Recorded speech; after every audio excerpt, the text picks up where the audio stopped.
Bem, gente amiga, gente legal, gente querida, que a graça e a paz de Cristo esteja em vosso coração, em nome de Jesus. Amados, ouvindo a palavra da pastora Damaris Alves, ficamos estarrecidos com tantas informações e que coisa impressionante. Agora a pastora, senadora da República, tem desenvolvido um papel tão importante nessa questão infantil pelo Brasil. Isto nos deixa assim preocupante, por quê? Porque dia 30 agora vamos ter eleições para presidente da República no segundo turno e é momento decisivo para a Igreja de Deus, para o povo de Deus e para a gente de bem. Escute só uma coisa, isso é muito sério. E não defendemos homens, não defendemos partido, defendemos pautas defendidas por aqueles que são presidenciáveis agora, que estão disputando o segundo turno das eleições. E meu voto é para Bolsonaro pelas pautas que tem defendido a favor da nossa nação. E olha, quando escutamos isso que esta pastora falou, é coisa preocupante. E é momento decisivo de posicionamento do povo de Deus. Não podemos ficar dormindo, não. Estas questões são muito sérias e preocupantes. Então, o povo de Deus, é importante decidirmos certos. Decidirmos por uma pauta certa. Não estou dizendo que o presidente Bolsonaro é perfeito, que acerta em tudo, não.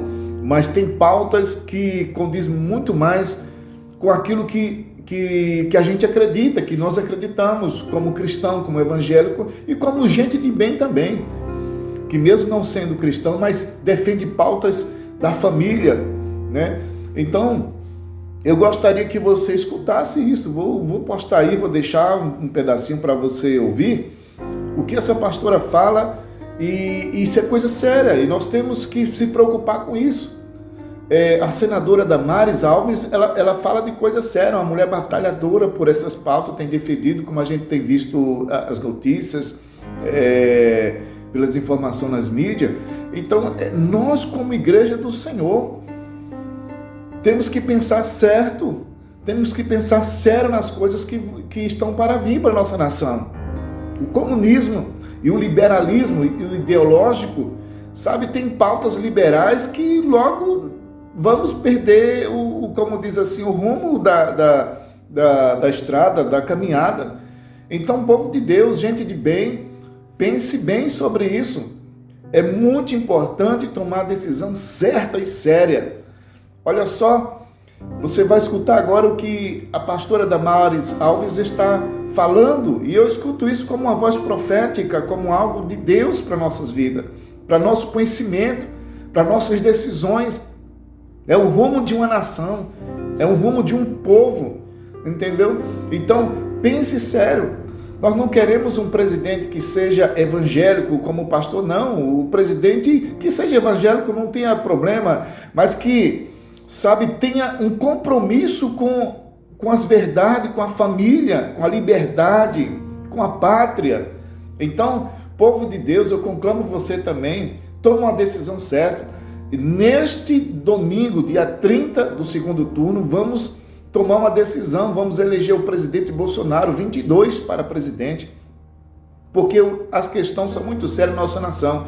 Se hoje nós não decidirmos certo, poderemos sofrer amanhã, ou nossos filhos sofrerão amanhã, nossos netos sofrerão amanhã, entendeu? Escute a voz da pastora Damaris Alves, uma palavra de conscientização para o povo de Deus e para a gente de bem. Escute aí, em nome de Jesus. Eu não vou falar como senadora eleita. Irmão, dá para acessar? Eu não vou falar como senadora eleita, nem como ex-ministra, eu vou falar como pastora. Eu estou muito feliz de estar aqui nessa noite. Os irmãos não têm ideia como foi importante para a gente vir aqui hoje. Não está fácil, irmãos. Não está fácil. E acredite, não é uma disputa política que nós estamos vivendo nesses dias. É uma guerra espiritual. eu posso falar com autoridade nessa igreja. Primeiro, deixa eu cumprimentar todas vocês, autoridades, pastor, pastora, Gustavo, esposa, todos vocês. Que Deus abençoe. Morrendo de saudade do nosso bispo Abigail. Nossa bispa Nair não está aqui. Morrendo de saudade dela. E falando dele, eu quero falar da luta espiritual que nós estamos passando. Irmãos, eu estive aqui em 2014 e desafiei essa igreja a vir numa grande luta comigo para salvar crianças indígenas. Os irmãos lembram disso? Inclusive o nosso bispo colocou o anelzinho de coco no dedo. Ficou um tempo, eu tenho foto dele orando e o anelzinho de coco no dedo. Ele fez uma aliança com as crianças indígenas.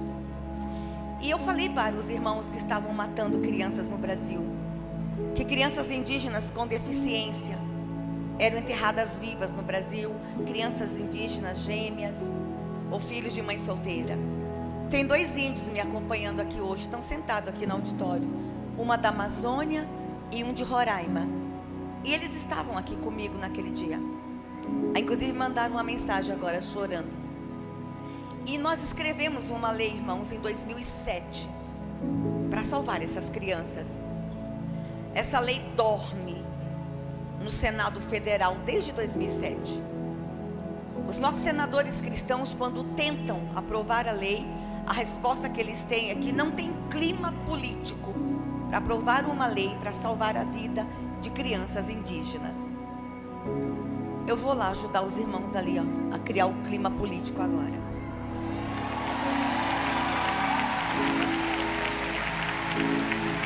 Ainda, crianças indígenas são assassinadas no Brasil em nome de uma cultura. E nós já fizemos tudo, irmãos. O presidente Bolsonaro, quando assumiu, ele disse: por onde nós vamos começar? Eu disse a ele: presidente, vamos começar pelas crianças. E nós começamos, irmãos. Nós já temos resultados incríveis para celebrar. Eu vou falar apenas um aqui. Quando Bolsonaro assumiu o Brasil, irmãos, e eu sei que hoje a gente teve uma conferência de criança.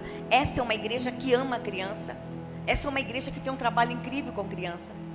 Quando Bolsonaro assumiu a presidência do Brasil, eram assassinadas 32 crianças e adolescentes por dia no Brasil. Esse relatório é da Unicef, irmãos. Esse relatório é verdadeiro. Em 3 anos e meio de trabalho, onde foi fechado o relatório, o número de crianças e adolescentes assassinados no Brasil, eu vou repetir, irmãos, preste atenção no que eu vou falar. O número de crianças assassinadas no Brasil, em 3 anos e meio do governo Bolsonaro, caiu 53%. Nós tínhamos uma compreensão lá atrás que a violência contra a criança, o assassinato de criança indígena, a violência doméstica, o assassinato de criança em área urbana era sacrifício às potestades. E nós temos essa compreensão. Nós já conseguimos resolver todos os problemas? Não. Mas o inferno está com muita raiva do presidente Bolsonaro.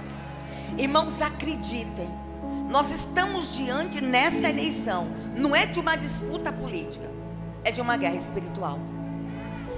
Vou encerrar aqui, irmãos. Quando assumi o ministério, eu sempre soube da violência contra a criança. Os irmãos conhecem a minha história.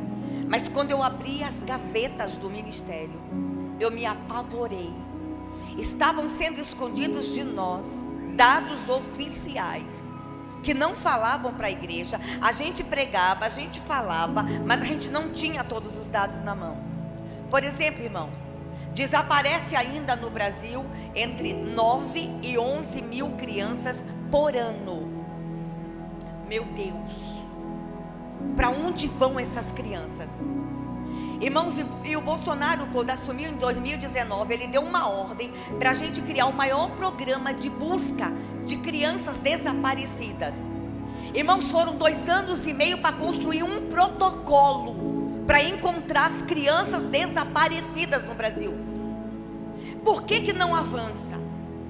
Com toda a equipe de Bolsonaro se esforçando, porque é espiritual, irmãos. Aonde estão essas crianças? Irmãos, eu fui para a Amazônia e Bolsonaro disse: vamos para a fronteira, vamos fechar a fronteira, vamos atrás delas. Nós fomos para a Ilha do Marajó e descobrimos que crianças saem da Ilha do Marajó. Todo mundo pergunta: por que Bolsonaro está fazendo o maior programa de desenvolvimento regional na Ilha do Marajó? Porque ele tem uma compreensão espiritual que vocês não têm nem ideia. Fomos para a Ilha do Marajó e lá nós descobrimos que nossas crianças estavam sendo traficadas por lá.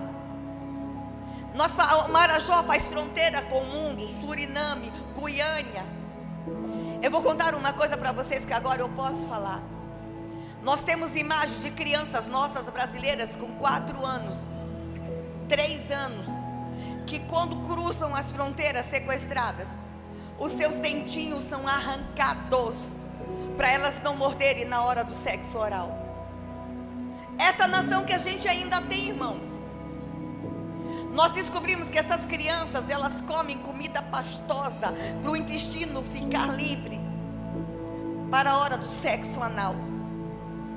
Bolsonaro disse: nós vamos atrás de todas elas.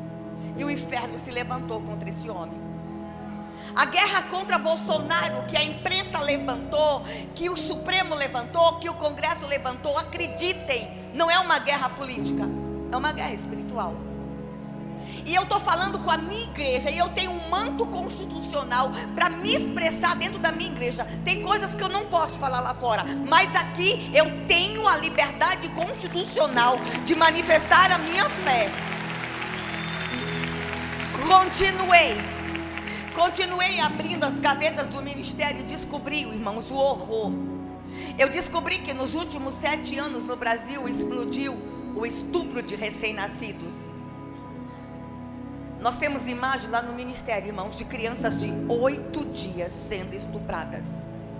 Nós descobrimos que um vídeo de estupro de crianças custa entre 50 e 100 mil reais. Tem um crime organizado envolvido nisso. Tem sangue, tem morte, tem sacrifício. E Bolsonaro se levantou contra todas essas potestades. A gente agora, como igreja, a gente tem aqui uma decisão para tomar. A gente vai continuar esta luta e tirar essas crianças da mão de Moloque, ou nós vamos entregar essa nação? Irmãos, pelas crianças, Deus levantou um homem corajoso por elas. Eu não aguentava mais andar pelo Brasil e gritar. Não aguentava mais pedir: orem, orem. Alguém tenha que se levantar. E quem teve a coragem de se dispor e se levantar contra todos os ataques às crianças, a ideologia de gênero, o aborto, a pedofilia, o assassinato, a violência, foi um homem que era o improvável ser eleito presidente da República. Mas Deus tinha pressa. Deus não suportava mais o clamor das crianças. As crianças gritavam. Havia choro e gemido nas florestas. Havia grito nas cidades. Deus se levantou no trono e ouviu o grito das crianças no Brasil. Isso aqui não é discurso político. Isso aqui é fala de uma pastora que há 40 anos se arrasta pelo Brasil para pedir à igreja para salvar crianças. Bolsonaro teve a coragem. Irmãos, dia 22 de outubro, ou a gente sentencia todas as crianças no Brasil à morte, e a morte espiritual também, porque a ideologia de gênero é morte. A ideologia de gênero é sacrifício de criança. Confundir criança é assassinar crianças. Ou a gente se levanta, irmãos, como igreja. Ah, mas eu sou crente, religião não combina com política. Pastores, a guerra é outra. Não é política, é espiritual. E Deus me traz na Igreja Fama nessa noite. Celina disse que foi profético para ela. Não foi, amiga. É profético para mim, porque eu sei que essa igreja é apaixonada por criança. Irmãos, pelas crianças, Eu sei o que eu estou falando. O que eu vi 30 anos nos bastidores do poder. Pelas crianças, irmãos. Nós precisamos nos levantar.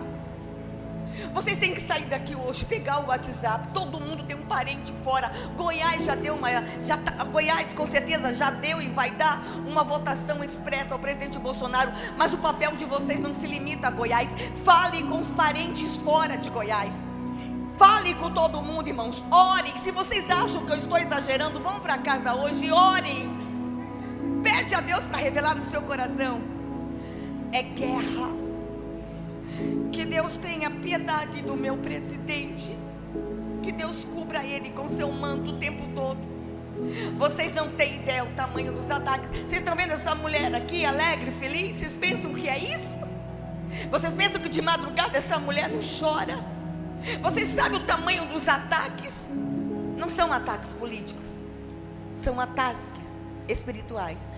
O inferno odeia esse casal. Que Deus possa, irmãos, nos dar revelação. Eu só vou sair daqui dizendo: Deus, toque no coração dos irmãos. Que Deus nos dê a revelação. E aí, pastor, a Michele não veio sozinha não. Eu vou vir com Michele e o presidente. E nessa igreja eu vou olhar para vocês e vou dizer: perdeu o inferno. Perdeu. Que o Senhor Deus abençoe essa igreja.